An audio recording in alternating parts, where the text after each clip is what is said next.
Hello everyone, I'm back again with the part 2 of Animal Kingdom. In part 1, I told you about animals, their basis of classification, where I told you about the level of organization. I told you about open type of circulatory system and also the closed type of circulatory system.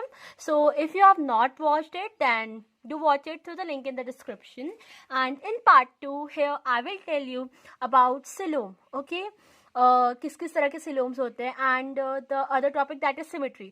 तो हम जो basis of classification की बात कर रहे थे, हमने सबसे पहले बात की about the level of organisation, जिसमें हमने बात की थी cellular, tissue, organ and organ system level of organisation. तो आज हम बात करेंगे अबाउट द सिलोम. ये भी एक बेसिस ऑफ क्लासिफिकेशन है जिसके बेसिस पे एनिमल्स को क्लासीफाई किया गया है. तो देखो, ये पढ़ने से पहले हमें कुछ चीज़ें पता होनी चाहिए. ओके, तो देखो हमें क्या पता होना चाहिए. हमें ये पता होना चाहिए, मैं आपको बताती हूँ. देखो, सबसे पहले तो हमें ये पता होना चाहिए कि जब भी स्पर्म ओके और ओवम, इसका फर्टिलाइजेशन होता है तो जाइगोट का फॉर्मेशन होता है. ओके, फिर जाइगोट जो होता है उसके अंदर क्लीवेज होता है एंड वहाँ पर 2 सेल स्टेज बनता है, 4 सेल स्टेज बनता है, 8 सेल स्टेज बनता है, 32 सेल स्टेज बनता है. इस तरह से एम्ब्रियो का फॉर्मेशन होता है जो कि क्लस्टर ऑफ सेल्स का बना होता है. नाउ जो एम्ब्रियो होता है उसमें बहुत सारे स्टेजेस होते हैं और एक पर्टिकुलर स्टेज आता है जिसको बोला जाता है गैस्ट्रोला स्टेज. ओके, इस समय क्या होता है, 3 टाइप्स ऑफ जर्म लेयर्स का फॉर्मेशन होता है. जब गैस्ट्रोला स्टेज आता है तो 3 टाइप्स ऑफ जर्म लेयर्स का फॉर्मेशन होता है. किसका? Germ layers. और ये जो जर्म लेयर्स का फॉर्मेशन होता है ये फर्दर रिस्पॉन्सिबल होते हैं किस चीज़ के फॉर्मेशन के लिए? डिफरेंट टाइप्स ऑफ ऑर्गन्स के फॉर्मेशन के लिए रिस्पॉन्सिबल होते हैं. तो हमने देखा कि जब एक स्पर्म और एक ओवम फर्टिलाइज करता है तो जाइगोट का फॉर्मेशन होता है. जाइगोट अपने अंदर क्लीवेज डिवीजन करता है, 2 cell stage, 4 cell stage, 8 cell stage, 16 cell stage, 32 cell stage. इस तरह से क्लस्टर ऑफ सेल्स का फॉर्मेशन होता है.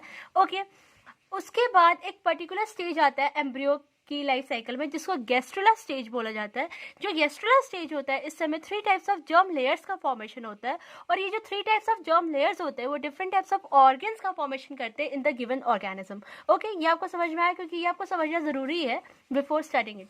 अब यहाँ पे जो 3 टाइप्स ऑफ जर्म लेयर्स होते हैं वो कौन कौन से होते हैं ये भी आपको पता होना चाहिए. सबसे पहला होता है एक्टोडर्म. ओके, जो दूसरा होता है उसको एंडोडर्म बोला जाता है and the last one is mesoderm. Okay, ये 3 टाइप्स ऑफ जर्म लेयर्स होते हैं. ओके, ये समझ गए आप. अब देखो हमें क्या पढ़ना है. हमें पढ़ना है अबाउट ये देखो, हमें यहाँ पे पढ़ना है कि जब कोई डेवलपिंग एम्ब्रियो होता है तो हमने पढ़ लिया कि उसमें जब गैस्ट्रोला स्टेज होता है तो 3 टाइप्स ऑफ जर्म लेयर्स का फॉर्मेशन होता है. तो मैंने आपको पहला कौन सा जर्म लेयर बताया? एक्टोडर्म. ओके, दूसरा मैंने आपको बताया endoderm. Okay, and the last one I told you is mesoderm. ये आपको समझ में आया. अब देखो इसमें समझना क्या है. जो सबसे आउटर मोस्ट वाला होता है इसको एक्टोडर्म बोलते हैं. ओके, उसके बाद ये जो सब मिडिल वाला होता है उसको एंडोडर्म बोलते हैं. ओके, और ये जो सबसे अंदर वाला होता है इसको मेसोडर्म बोलते हैं. ये समझ में आ गया. तो ये 3 टाइप्स ऑफ जर्म लेयर्स है. ये जो सबसे पहला आया इसको बोलते हैं एक्टोडर्म. ओके, ये हो गया हमारा एक्टोडर्म. नाउ ये जो दूसरा वाला है इसको हम कौन सा बोलेंगे? मेसोडर्म. ये वाला हमारा आ गया मेसोडर्म. ओके, एंड जो लास्ट वन है इसको हम मिली बोलेंगे एंडोडर्म. ओके, ये हो गया. समझ में आ गई बात. अब देखो व्हाट इज सिलोम. देखो, बॉडी कैविटी और सिलोम में बहुत ज़्यादा फर्क होता है. अगर मैं आपसे बात करूं बॉडी कैविटी, तो कोई भी जो कैविटी हमारी बॉडी के अंदर प्रेजेंट होती है उसको बॉडी कैविटी बोलते हैं. सिलोम भी एक तरह का कैविटी ही है जिसके अंदर different types of organs fit होते हैं, but it is not a body cavity. दोनों में डिफरेंस क्या होता है? देखो, एक चीज़ ध्यान रखो. What is coelom? सिलोम क्या होता है? जो हमारा बॉडी वॉल होता है, मान लो ये हमारा बॉडी वॉल है, ठीक है. ओके, और ये हमारा गट वॉल है. गट मतलब जो हमारा एलिमेंट्री कैनाल होता है ना, तो इसको हम मिली बोल रहे हैं क्या? Body wall. ओके, ये हो गया हमारा बॉडी वॉल. ओके, जो ये है ये हमारा हो गया गट वॉल. हो गया. अब इनके बीच में जो कैविटी प्रेजेंट होती है ना, जहाँ पे different types of organs fit होते हैं, इसको मेनली सिलोम बोला जाता है। बट यहाँ पे एक चीज़ का आपको और ध्यान रखना है कि जो body wall and gut wall होते हैं ये कंप्लीटली लाइंड होने चाहिए with a germ layer that is called as mesoderm. यहाँ पे इनके पास लाइनिंग प्रेजेंट होनी चाहिए मीजोडर्म की, तभी हम इसको सिलोम कहेंगे। तो हमने सिलोम का क्या मतलब समझा? सिलोम का मतलब ये नहीं होता है सिर्फ कोई एक बॉडी कैविटी। सिलोम का मतलब ये होता है the space between the body wall and gut wall which is lined by the mesoderm. ये बहुत इंपॉर्टेंट है कि मीजोडर्म से लाइंड होना चाहिए, उसको बोलते हैं सिलोम। ओके, आई थिंक आपको समझ आ गया हो। अब हमने जो एनिमल्स हैं उनको डिफरेंट ग्रुप्स में क्लासिफाई किया गया on the basis of presence और एब्सेंस ऑफ या फिर फर्स्ट सिलोम के बेसिस पे। तो पहला टाइप है एसिलोमेट। एसिलोमेट वैसे ऑर्गेनिजम्स होते हैं जिनके अंदर या तो सिलोम एब्सेंट होगा, that is body cavity absent होगी, या तो मतलब मीजोडर्म प्रेजेंट भी हो, मतलब या तो बॉडी कैविटी जो होगी वो पूरी तरह से सेल से फिल्ड होगी। ओके, मतलब कैविटी ही नहीं प्रेजेंट होगी। एसिलोमेट का मेरे एग्जाम्पल जो होता है वो हमें पता होना चाहिए, दैट इज प्लैटीहेलमिंथस। ओके, अब देखो इसमें क्या होता है, इसकी अगर मैं बात करूं तो इसमें क्या होता है कि ये हमारा हो गया ल्यूमेन, ठीक है, ये हमारा क्या हो गया, ये हो गया हमारा एंडोडर्म, ये हो गया हमारा मीजोडर्म, और ये जो सबसे बाहर वाला होता है ये क्या होता है, एक्टोडर्म। ओके, इसमें क्या होता है कि ये तो हमारा एक्टोडर्म हो गया जो कि कंप्लीटली फिल्ड होता है, ये हमारा एंडोडर्म हो गया, ये भी कंप्लीटली फिल्ड होता है। इसमें क्या होता है कि जो मीजोडर्म होता है ना वो बॉडी कैविटी का फॉर्मेशन नहीं करता है। यहाँ पे जो मीजोडर्म के सेल्स होते हैं वो पूरी तरह से इसको फिल्ड रहते हैं, मतलब इसमें स्पेस ही नहीं बचती, यहाँ पे बॉडी कैविटी ही नहीं बचती, इसलिए इसको एसिलोमेट टाइप ऑफ ऑर्गेनिजम्स बोलते हैं। यहाँ पे मीजोडर्म पूरी तरह से इस तरह से प्रेजेंट होते हैं, वहाँ पे लाइनिंग नहीं फॉर्म करता तो कैविटी ही नहीं बचती।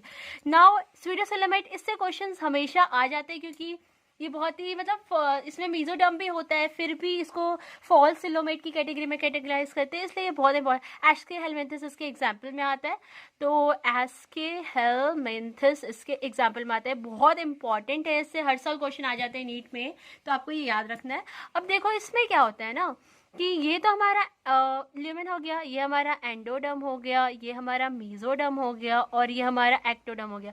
तो मैं आपको एक्टोडर्म मीजोडर्म बार बार नहीं बनाऊंगी, आप मैं आपको एंडोडर्म नहीं मतलब मीजोडर्म आपको मैं बताती हूँ उसमें किस तरह से होता है। इसमें क्या होता है जो मीजोडर्म वाले लेयर होते हैं ना, यहाँ पर पाउचेस के फॉर्म में मीजोडर्म प्रेजेंट होते हैं, मतलब यहाँ पे कैविटी तो है, देखो ये जो पूरा स्पेस है, ये जो पूरा स्पेस है कैविटी तो है, लेकिन यहाँ पर इस कैविटी को पूरी तरह से लाइन नहीं करता है मीजोडर्म। जो मीजोडर्म होता है वो पाउचेस के फॉर्म में प्रेजेंट होता है, इस वजह से इसको सूडोसिलोमेट की कैटेगरी में कैटेगराइज किया जाता है, क्योंकि यहाँ पे पूरी तरह से लाइनिंग नहीं है मीजोडर्म की। जब तक पूरी तरह से लाइनिंग ना हो, मतलब कैविटी जो है वो लाइंड ना हो पूरी तरह से मीजोडर्म से, तब तक उसको ट्रू सिलोमेट नहीं कहेंगे। अब बात आती है सबसे last one, that is called as pseudocoelomate. तक हमने बात कर ली, अब हम बात करेंगे अबाउट द यूसिलोमेट। ओके, तो अगर मैं यूसिलोमेट की बात करूं, देखो यूसिलोमेट के केस में क्या होता है, ये हमारा क्या हुआ ल्यूमेन, ये हमारा क्या हुआ एंडोडर्म, ये हमारा क्या हुआ mesoderm, and the last one is ectoderm. हो गया, समझ में आई आपको ये बात?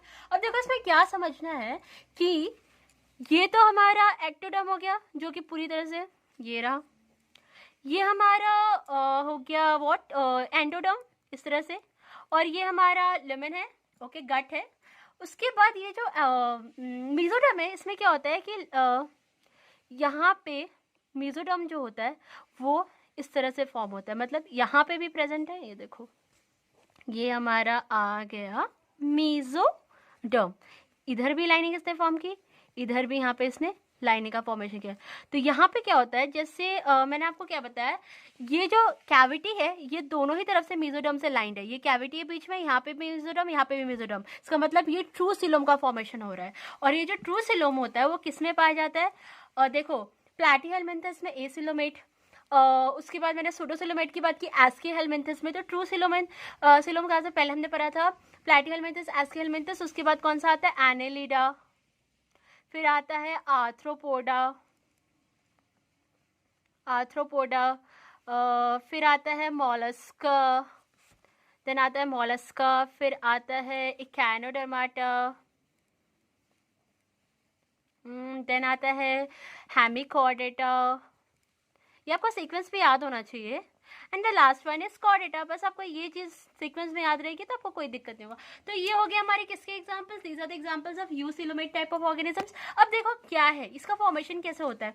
मैंने आपको स्टार्टिंग में बताया था, मैंने आपको क्या बताया था, पहले आपको ये बताती हूँ। ये मेरा ल्यूमेन है, ये मेरा एंडोडर्म है, ये मेरा मीजोडर्म है, ये मेरा एक्टोडर्म है। ओके, उसके बाद मैंने बताया था प्लैटीहेलमिंथस के केस में पूरी तरह से फिल्ड होता है, ये बताया था। ये पूरी तरह से यहाँ पे कैविटी ही नहीं बचती है, पूरी तरह से फिल्ड होता है।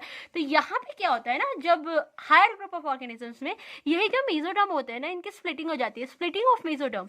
यहाँ पे क्या होता है, स्प्लिटिंग ऑफ मेसोडर्म।